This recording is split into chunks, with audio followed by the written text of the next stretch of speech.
And now to politics. We're just 36 days away from the big election. The clock is ticking, and those ads are ramping up in our area. We're watching the race for Oregon governor closely, of course. A recent poll from the Oregonian shows it's neck and neck. There are 3 big players and 3 big spenders on the ballot.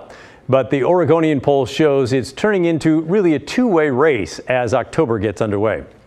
Here's the latest. 32% of likely voters said they would choose Republican Christine Drazan. 31% chose Democrat Tina Kotek.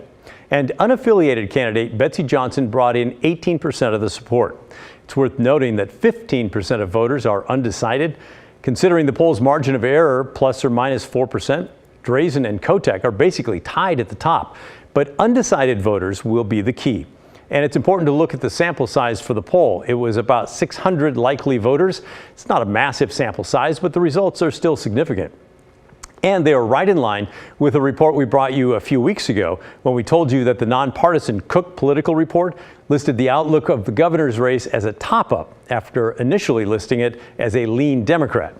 This new poll from the Oregonian has to feel promising for the Drazan campaign as she looks to flip the GOP script in Oregon and become the first Republican governor here since 1987. The Oregonian attributes Drazan's good numbers to significant voter dissatisfaction with the way things are going now and Betsy Johnson's ability to draw votes away from Kotek. The poll showed some of the top issues that voters care about in this race. Some not so surprising, but it's what's not on the list that might have you scratching your head. Let's go over what is on the list. And again, this is taken from a sample of 600 likely voters. Homelessness, crime, gun safety, drug use, climate change, affordable housing, and the state's Democratic leadership top the list. There are a few big national issues that you don't see here. And the Oregonian says, according to their poll, abortion and inflation do not appear to be playing a huge role here in Oregon. The biggest issues for likely voters, according to the poll, homelessness. Let's take a look at voter registration numbers here in Oregon. Unaffiliated voters make up the majority with over 1,031,000.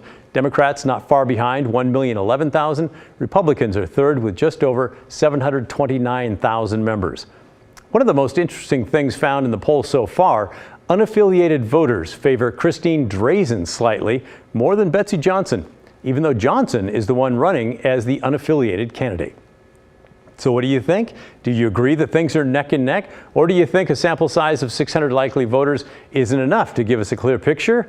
Once again, we want to hear from you. Send us an email to thestory@kgw.com or leave us a voicemail, 503-226-5090.